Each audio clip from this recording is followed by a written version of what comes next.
لو قلت لك ان انا بقالي 4 سنين شغال في مجال الانتيريور ديزاين، وكل الصور دي مشاريع انا اشتغلت عليها في برنامج بلندر، ودول اكتر 5 حاجات فادوني وخلوا شغلي يتحول من كده لكده. فمن غير ما نضيع وقت خلينا نبدا على طول. اول حاجه وهي ال2 دي. اول حاجه وانت بتعمل 2 دي للمكان مش لازم تمشي بسمك الحيطه زي كده، لان ده بس مش هيزود وقت الموديلنج بتاع الانتيريور سين اللي انت بتعمله، لا ده كمان هيطلع لنا موديل معقد جدا وصعب تعمله تعديل بعد كده، وخصوصا كمان ان احنا هنصور السبيس دي من جوه، فمش هنحتاج الفيسز كلها اللي بره دي. فالصح هنا ان انت تحدد السبيس اللي انت هتعمله الاول، وبعدها تنزل بلين وتتاكد ان انت مشغل السنابنج تول، وتبتدي تمشي على الاوت لاين الداخلي بتاع المكان اللي انت هتعمله. وانت بتمشي على الاوت لاين لازم تسيب نقطة عند أول الباب وعند آخر الباب.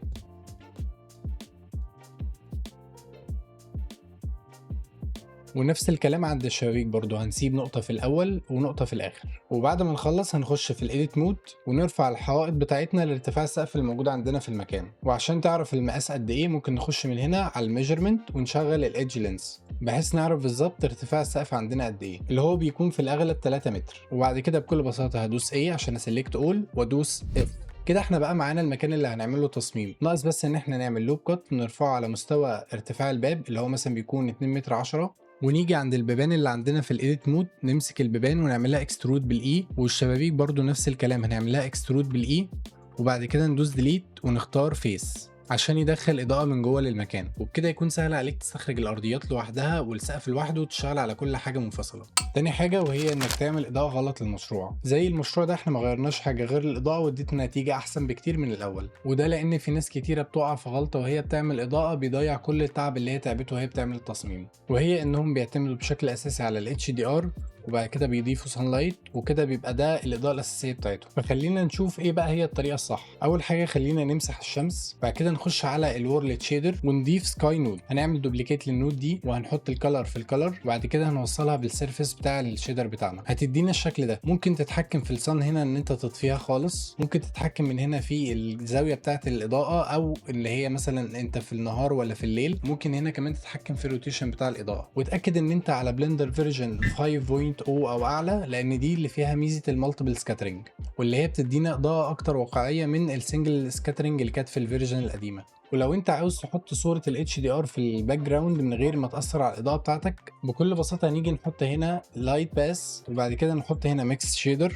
وتتاكد ان انت حاطط الاضاءه بتاعتك في السلوت الاولانيه والاضاءه اللي هي بتاعت الاتش دي ار في السلوت الثانيه، وتسحب اللي هي اس كاميرا ري اللي هي اول واحده في الخانه بتاعت الفاكتور هنا. كده زي ما انت شايف الاضاءه عندك مش هتختلف، بس الباك جراوند هتكون موجوده على حسب الاتش دي ار اللي انت حاططها هنا. وممكن كمان تعلي الانتنسيتي بتاعتها او شده الاضاءه بتاعتها من غير ما تاثر على الاضاءه اللي جوه. ممكن حتى نخليها 0 ومش هيأثر على الإضاءة اللي جوه. تاني حاجة نحطها من بره وهي إضاءة اريا لايت كبيرة من بره بالإعدادات دي، ودي هتعمل بوست للإضاءة بإن هي تحاكي إضاءة السحب اللي هي بتبقى موجودة في الواقع. وآخر إضاءة هنضيفها وهي اريا لايت برضو عشان تدي إضاءة للأماكن اللي هي داخلة لجوه، لأن الأماكن العميقة اللي جوه دي ما بيخشلهاش الإضاءة بشكل طبيعي. ودي السيتنجز بتاعتها، أهم حاجة يكون السبريد بتاعها 130 عشان ده بيخليها تكون باصة لجوه أكتر. ودي الاضاءه الاساسيه اللي انا ببني عليها بعد كده اضاءه السبوتات والحاجات الباقيه. وتالت حاجه وهي الكونتاكت شادو. لو جينا نبص في صور حقيقيه هنلاقي دايما ان الحاجات ما بتبقاش محطوطه بيرفكت على بعضها، بيبقى فيه اللي هو الكونتاكت شادو اللي هو بين الحاجات ده، وده اللي هتلاقيه دايما ما بين مثلا البلاطات زي في الحته اللي هنا دي، او في الارض،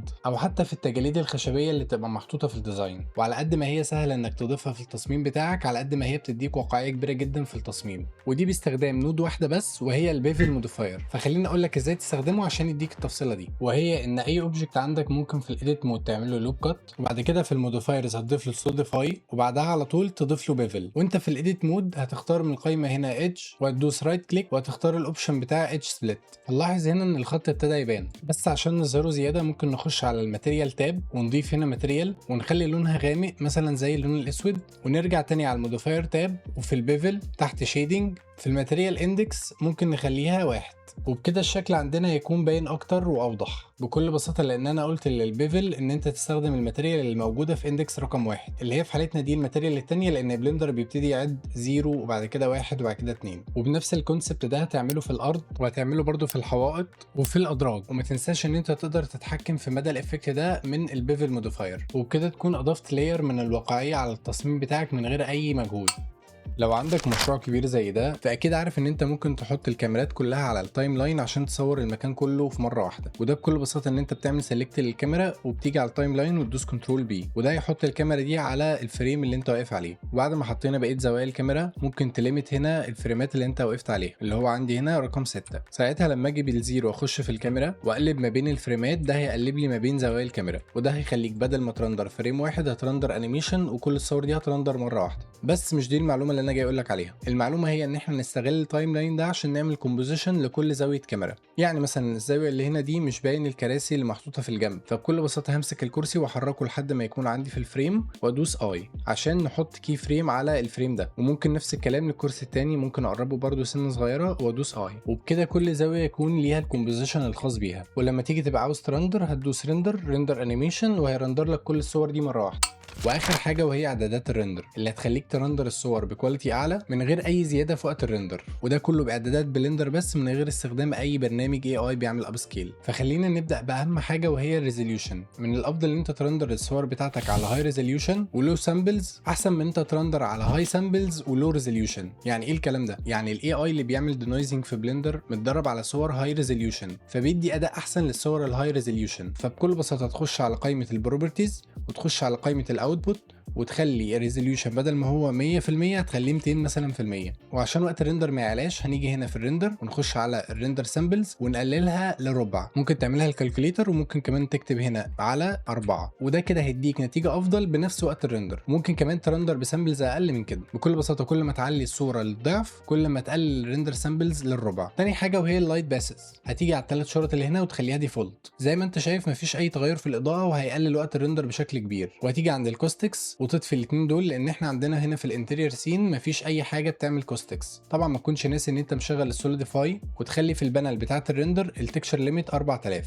لان اي تكشر اكبر من كده هيكون ملوش لازمه قوي في التصميم ده الا لو انت بتصور كلوز اب شوت. في البرفورمانس اتاكد ان كل حاجه شغاله على الجي بي يو عشان يديك سرعه في الاداء. وما تنساش في الدينويزنج تخلي الريندر كواليتي هاي. وفي الميموري على حسب الكارت بتاعك الفيجا رام بتاعته قد ايه هتكبر وتصغر الرقم ده، بس 4000 هتكون مناسبه لمعظم الكروت. وحاجه مهمه ان انت تكون مفعل البرسنت الداتا، ودي بتخلي بلندر ما يعملش تحميل تاني لكل الداتا قبل ما يبدا صوره جديده، بيعملها مره واحده بس في اول الريندر. في الكالر مانجمنت خليه دايما على اي جي اكس، وممكن تخلي اللوك مثلا لو او ميديوم هاي كونتراست. وفي الاوتبوت تاب اختار المكان اللي انت هترندر فيه، ويستحسن ان انت ترندر الفريمات بتاعتك على بي ان جي لو انت هتعدل بعد كده في الالوان، وجي بي جي لو انت عاوز تكون الصور صغيره في الحجم. وبس كده. لو عجبك الفيديو دوس سبسكرايب، ولو عاوزنا ننزل محتوى من النوع ده اكتب لي في الكومنت. وبس كده، اشوفكم الفيديو الجاي.